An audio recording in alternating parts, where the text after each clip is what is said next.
Hey, welcome to Dog Talk Live here on Sporting Dog Adventures. I'm Jeff Fuller, Soggy Acres Retrievers. We are here to talk to you about dogs. Training, puppies, adult dogs, health, food, anything is on the table. All we ask is that you don't try to plug products, kennels, and just leave it to all about dogs. I've got my two cohorts here that always help. We got Memphis. Come on, Memphis, say hi. Who likes to hug me. And then we got her friend Scarlett, who is our singing dog. Scarlett, you want to sing? No, she doesn't want to sing. She wants to bite and play. These guys always get wound up when we are doing something like this. So it's always, give me I guess, a grain of salt and a little bit of leeway as I'm being attacked by dogs. They are literally just like kids. For all of you that have little kids, it seems like whenever the phone rings or someone comes over, that's when they want to talk to you. That's my dogs. That's my life. I do have to say, the other day I was having kind of a rough day. Can't beat working with dogs for a living. You're having a bad day, go over, play with them, rough them up, have them jump on you. It makes your day so much better. They are such a great stress relief. So what I want you to do is, if you are here watching us, if you could please let us know where you're from. Comment. We're on YouTube right now, and we're on Facebook.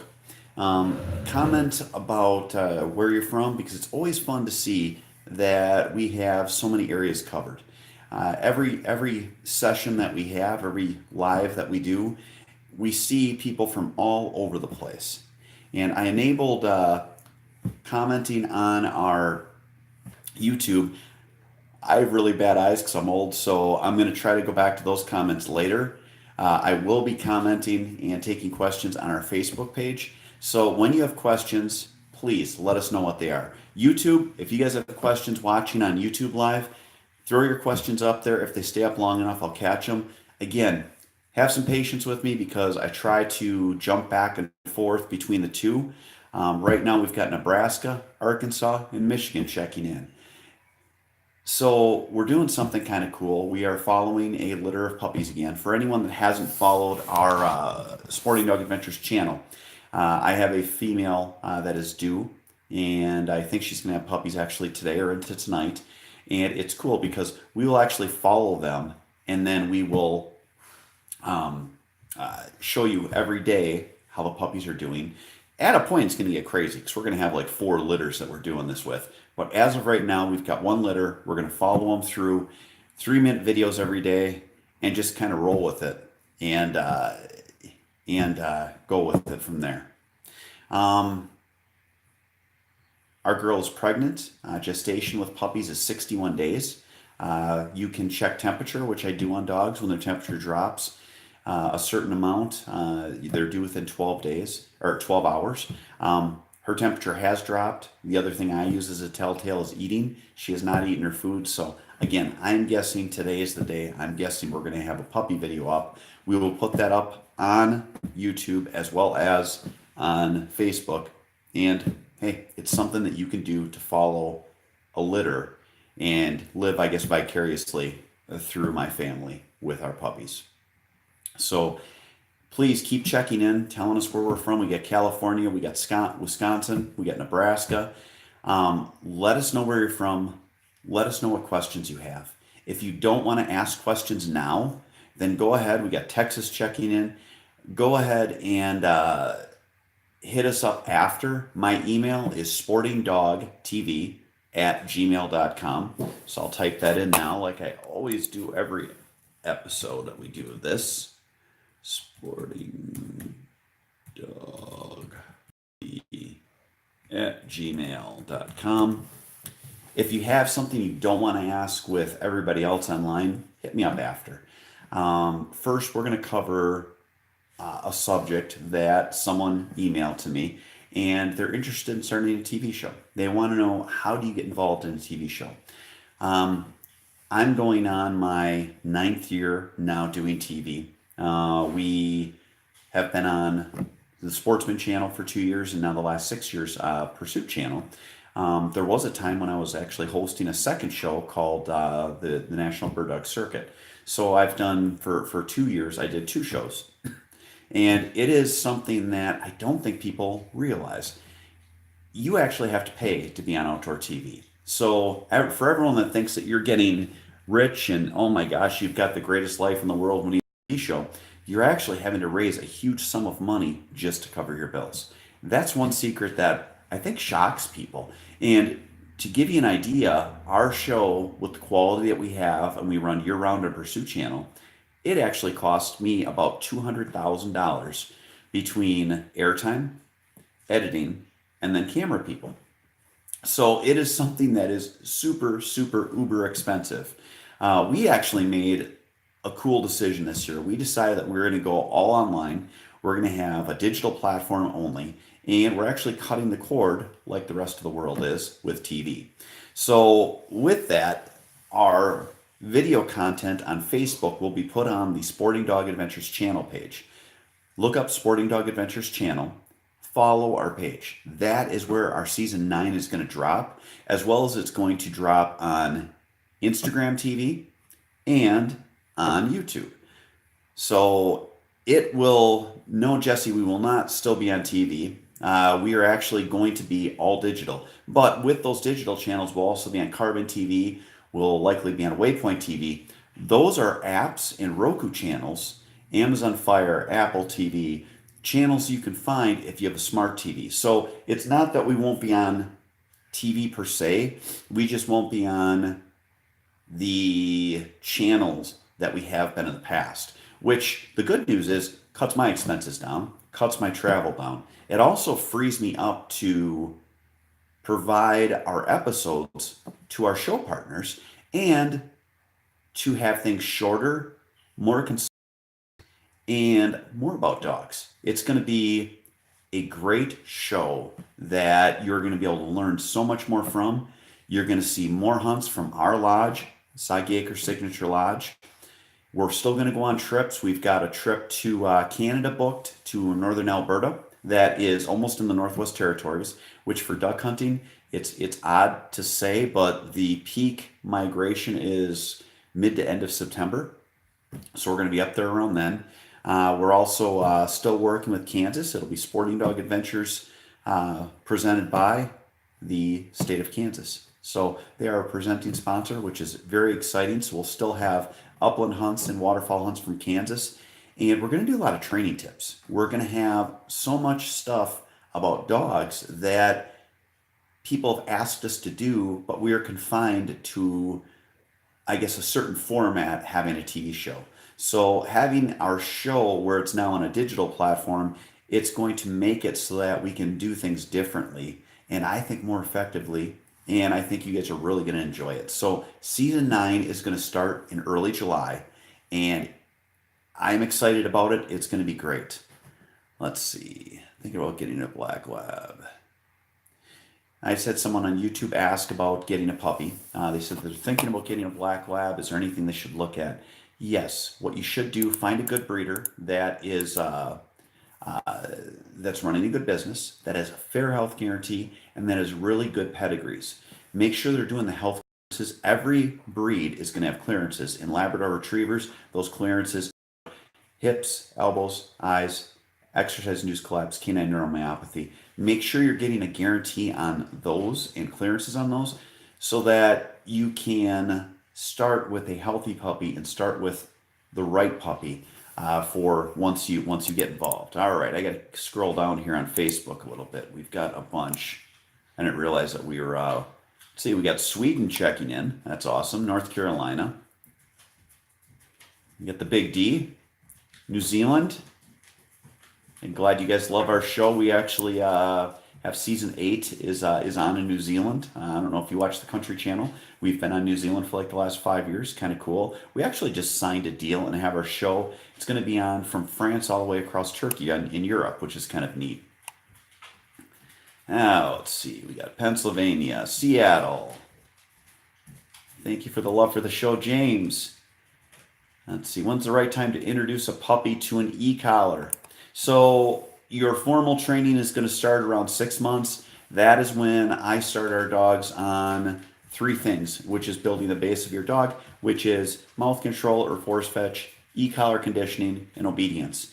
And that is when you're going to start your program and how you're going to start your program. Because much like a house, if you don't build the foundation of your training and you try to build up, it'll all collapse. So make sure you start that. Find yourself a good person to work with, or a good training program you can follow. We're going to have more training tips coming out on our channel starting in July. So it's going to be something that's kind of cool. Let's see. Let's see. So we got a person that has a dog that when he retrieves, he always puts his paws up. When he delivers the bumper, how do you break the dog from raising his legs without discouraging them to retrieve? What you can do is don't try to grab the bumper right away. Don't take the bumper until they're on the ground. If it's something where they're jumping on you, that is something that you should curtail anyway. And I'm sure that you can have it where they're jumping on you and you can stop them without the bumper in their mouth. So that's what I would do, is work with them on that, and then go back to your retrieving. Again, you want to make sure that you're under control, and you want to make sure that you are working with the dog so that they understand that, yes, they are doing what you want, but they need to do it in the fashion that you want. You could also put a 18-inch either lead or a training pull tab on them on a collar. And when they come in, grab the collar and control them and bring them into heel. Hope that helps. And again, all the comments that we have that are popping up on YouTube, I cannot see them for long. So I'm doing my best, I promise, guys.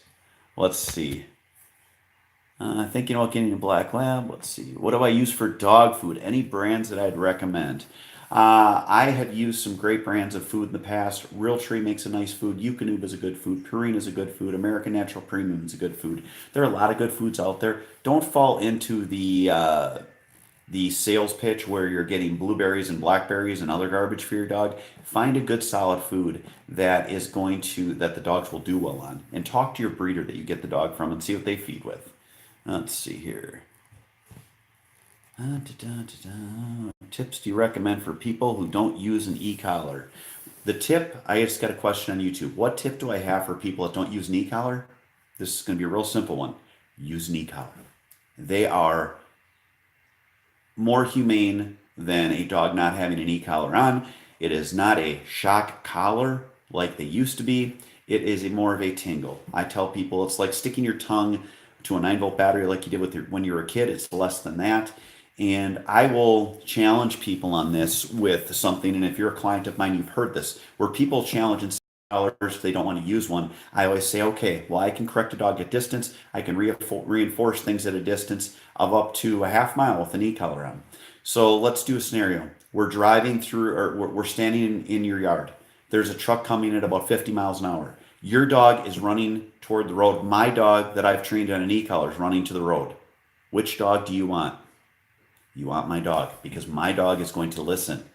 It is not possible to get the training level out of a dog without electronics. They have training so far, so fast, and helped everybody that has used one get their dogs so that they can reinforce things at distance. Are there bad things? I had someone from Scotland say that the opinion over there is that people abuse them. If someone is going to abuse a dog, they will use a stick, they will use a rock, they will use an e-collar. We cannot stop a person from harming a dog other than making sure they don't have dogs. So it's much like the debate with guns. If you put a gun on a table, it won't shoot anyone. If a bad person has a gun, they will shoot somebody. We don't outlaw guns because 99% of people, it's not a bad thing. E-collars is the same thing. It's a great tool. It is something that has brought training so far because we can correct dogs at distance. We can take these animals and get them to their full potential by using it humanely and correctly. If you don't know how to use an e-collar, look it up. The e-collar companies also have instructions with the collar, and learn how to use it before you use it. It is not a punishment tool, it's a training tool. I guess that would be my best way to explain it. All right, here we go. Let's see here. All right, watch your show on Country TV every week. Oh, thanks for watching, Owen. Yeah, it's Owen, we're not going to be on sending shows to New Zealand anymore because our format's changing. So we're not going to have a strict 21-minute, 30-second show. So you're going to have to go ahead and follow our Facebook page, Sporting Dog Adventures channel. That is our channel that we're going to put out our video content on, as well as on YouTube, Carbon TV, Waypoint TV. Check that stuff out, guys, for watching for the future. All right, let's get to some questions. To neuter or not to neuter? That is a question from David Harris. All right, Mr. Harris. I would neuter. I have stud dogs. They pee on everything outside. They don't just go. They have to let everyone know they're in the neighborhood. And it is a pain in the butt.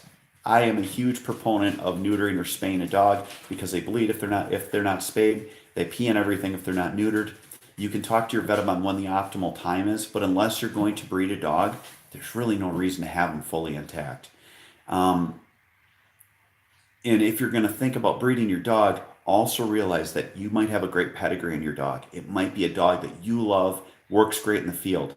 But if you haven't run it in competition, you haven't done all the health clearances, no one will breed to your dog.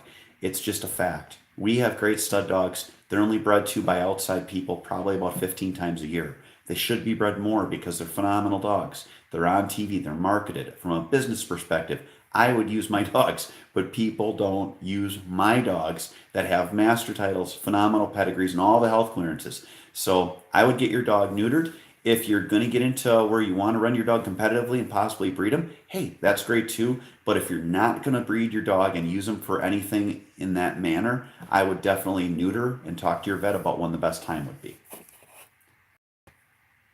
Let's see. Bear Zembo, have I ever had a pointing lab on my show? Mr. Bear, have you ever watched my dog Pickett? He points. He's not a strict pointing lab out of that pedigree, but he points very strong. He does a great job on it. It is something that I don't believe in breeding specifically for, but I think that if a dog has it, it's a great tool to have for their toolbox. As far as breeding for it, labs are ground scenting dogs. Pointers are traditionally air scenting dogs. That's where I think their strength lies. But we do have several lines that point very well in the field. Thank you, Jenny, for the compliment on the tips. All right, here. Where are the dogs? Love seeing them interrupting. Oh, let's see. Memphis. We'll call one over. Come on, Memphis, here. Scarlet. Oh, they're sleeping. I hear one. Scarlet. No, come over here, Scarlet. Okay, Scarlet is here to interrupt. Oh, yeah. Yeah, it was just great. She, of course, stepped right where I wouldn't want her to step, but I'm not going to have children anyway, so I guess I guess it's not a big deal. So this is Scarlet. She is actually our largest female we own. She is 75 pounds. Our normal females run 45 to about 65 pounds. Scarlet is the biggest girl. Memphis, on the other hand, come on, Memphis. She is actually 50 pounds. And we'll get her up here. All right. So this is Memphis. She is my own personal dog. She is the dog that we take to sport shows and that we have out in public when we go places. She loves licking my lips too. All right, get her down. She's getting quite the fan base when we do these shows where people come to see her. Just like our dog Lucy, who Memphis is out of, was the same. She loved performing, loved being out in the public, loved sport shows. So there's your quick dog break. All right, here, let's see.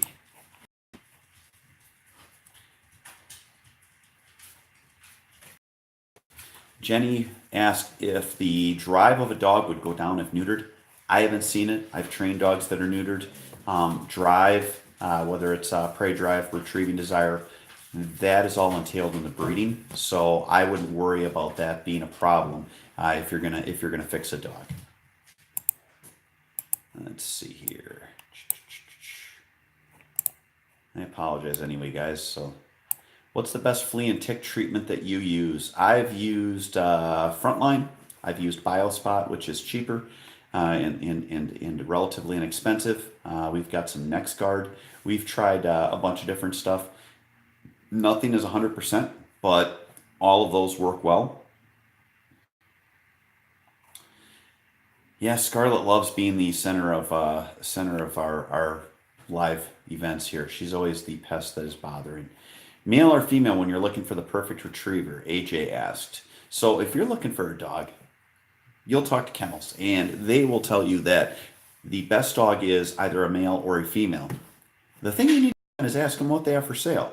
They'll have a male or female, and they're telling you that is the best one. I will tell you, there's really no big difference.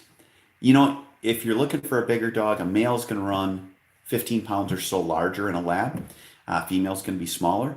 If you're getting them fixed, you're not going to have to deal with any issues that we talked about earlier in this Dog Talk Live. And as far as affection, my most affectionate dog is Pickett, and he's a boy.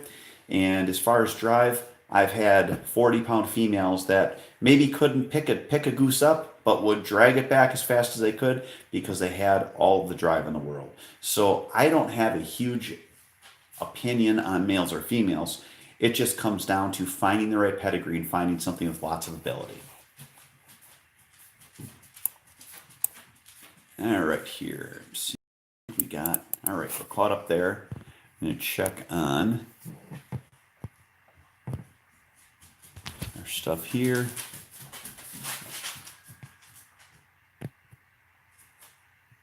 Okay. So as far as getting a collar, you've looked for inexpensive. They're out of your budget. You know, the big thing when you're buying an electric collar, you're going to have to spend around $200. If you find stuff that's cheaper than that, what'll happen is you're going to get something that is not waterproof or not shockproof if you drop it. You're going to end up buying two anyway. So invest in a nice solid training collar, just like with all training gear. You want to make sure that you get stuff that's nice. It doesn't need to be frilly. It doesn't need to be over the top. It just needs to be solid so that you can do a good job training your dog and getting him ready for the field. All right. Ask some questions, people. Let's get some questions out there. We're going to stick to about a half hour. So again, as you guys are checking in, please let us know where you're from. We love seeing all the places that people check in from. So far, we've got Sweden. I believe we've got a UK on here. We've got New Zealand. And then we've got probably about 12 states in the United States of America covered. I don't think we have anyone from Canada yet. So go ahead and check in and let us know. This is something that we are doing every week. We're doing it on Wednesdays, 1 o'clock Central Time. It's a good break for me during my day. I try not to do it at night just because, you know what? I have a family, and I respect the fact that everybody else has. Hey, you're at a job. You can check in, put some headphones in. No one will even know that you're watching us. Do a split screen. It's okay. I won't tell your boss. Awesome. I have a female pup, and she has a ton of drive. Can I send you the pedigree? Will it give me your output on what you think of her background? Sure. AJ, go ahead and email it over. sportingdogtv@gmail.com is my email. More than happy to take a look. As far as if anyone else has questions, if you have questions that you don't want to ask during the live chat, you can absolutely email me. We've had people call. Let me know what your questions are. We're here to help. I love dogs. I love the sport. I want to help everyone get involved in it, make good sound decisions in their training, purchasing a puppy, and have fun in the field so we grow our sport. That's what this is all about, and that's what more people need to be about. You know, I'm on my soapbox, and I tell people they need to mentor someone, whether it's one of their own kids or an adult or a child of someone else. We need to have more people getting people involved out in the field. My lab is 11. It's time to bring in a pup. Jim, I would say yes. In the perfect world, the best age to bring a puppy in, especially if you're hunting, is around 7 or 8, because you can get them trained, get them a season of experience, and then move the other dog to retirement. If it is just a pet situation where you're going to bring a dog in, any age is fine. Obviously, if your older dog is sick, we don't want to put them in a situation like that. But dogs are innate in figuring things out. When a new dog comes in, whether it's a puppy or it is or it's an older dog, You can watch dogs together. They will let each other know when they've crossed boundaries. They will eventually, within a few days, have everything sorted out as far as their hierarchy or pecking order. And then from there, they're going to get along fine. All right, let's see here.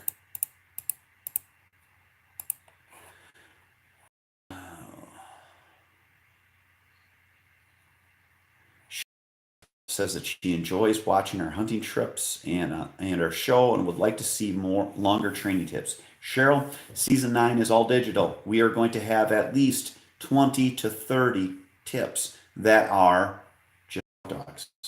So there'll be some product usage. We'll talk about some products as well because again, it's we pay for everything out of our pockets. So we have to have these companies that are making our show possible, and we have to work with them because one, they're good people, two, they're supporting the industry, and three, they're making our show possible. So if you guys get a chance, you see us use different products, try to patronize those people. Let them know where you saw it too. Let them know that we sent them a customer because that helps us. That helps everybody, and that keeps us so that we can be here talking to you about dogs and hunting. But we will have longer tips.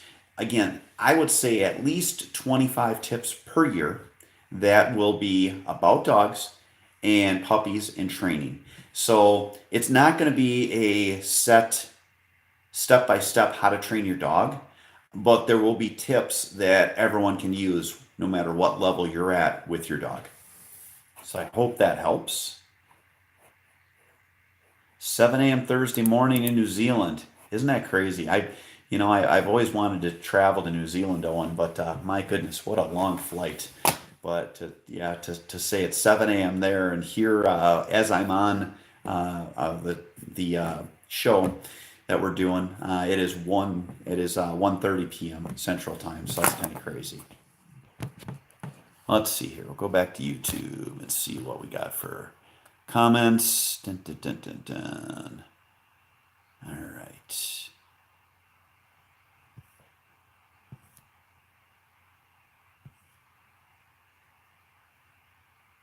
Nick Gers.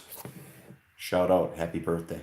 We don't usually do that stuff, but hey, it's someone's birthday, so Nick Gers, happy birthday. We're going to keep these to about a half hour again every week, Wednesdays, every week, 1 p.m. Central Standard Time. Stop by, bring your questions. If you have other questions, let us know.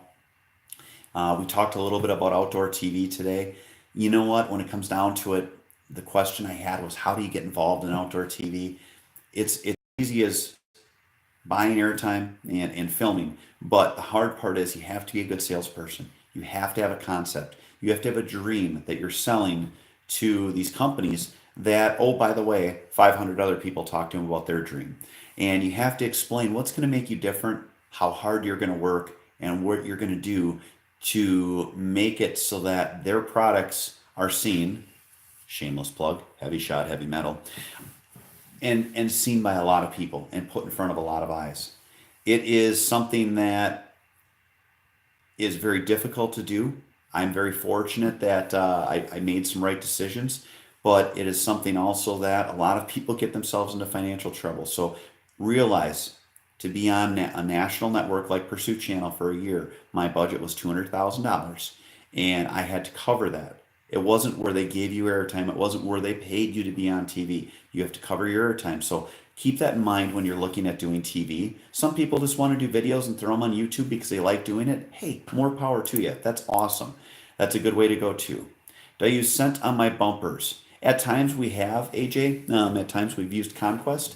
We usually use our bumpers for a certain point in training, and then we switch to frozen birds. We use bumpers for marking as well as scent trailing. So it kind of depends on what point we're at with our training. There are a lot of good wax-based scents that you can put on. You can put them on where you only have to use them about once every week or two. So scenting bumpers is never a bad idea. But remember too, the more you use them, the more you touch them, you are scenting them with your hand. So you need to de-scent the bumpers as well by washing them in a scent-free soap. If you couldn't pick a lab, what other dog would you hunt with? Seth O'Neill. Wow. Seth, I think that English setters are beautiful dogs. I've always thought that. I would love to own an English setter, that or a wire hair. But the problem that I have with with those dogs, they have longer hair, not the wire hair necessarily, but the setter. That would be a nightmare to clean up. So that's the one thing that I like about labs. They have a very short coat. They go through burdocks. They go through a seed dropping type weed, and you can just flick them off. But that would be that would be a cool dog for me. Would be an English setter. I'd love to have a basset hound too, but I don't think they would do very well hunting. I mean, we do have a Chihuahua. As far as the Chihuahua goes, she's not a hunting dog yet. I'm going to do some funny videos with her because I am working with her on retrieving. But I think if I was going to hunt with our Chihuahua, her name is Ember, I'd probably have to hunt like new mourning doves. That would be something she could retrieve. That would be about it. All right, we check YouTube one more time here. Make sure that we. All right, so we've got all of our stuff answered on YouTube. Give you guys one last chance to ask some questions here on Facebook. Again, bring your questions every week. Let us know what they are. This week we talked a little bit about outdoor TV and hunting. Again, the easy part is filming. The hard part is selling it. And then putting out something that people would want to buy or pay for or sponsor you with. So it's putting together a business and having it set up so that it look different than your 500 other friends that have a camera that want to have a TV show. It's a very difficult business to be in. I never tell people not to do it, but I always want to make people understand. You pay for your airtime, you pay for all your production, you pay for your camera guys, you have to have good equipment. It's going to be a very, very expensive proposition. Our budget when we were on national TV was $200,000 a year. Now we're moving to a digital platform, so it's a different game. We're still going to have the same quality, still the same equipment, but shorter episodes, then we don't have to pay for the airtime. So it's going to make our show different, and I think more effective for our show partners as well as for our training tips, our fans, and everything else. If you like our show, check it out on YouTube, youtube.com/sportingdogadventurestv. Check it out on Facebook. Go to the Sporting Dog Adventures channel. Different than the Sporting Dog Adventures page. Sporting Dog Adventures channel, that's where we will be dropping our different video content. We're going to get to the last questions that we have here. Let's see. Conquest is good sense. I've used that before. Absolutely. All right. That gets us to the end of our questions. I do want to thank you all for stopping in. Thank you so much.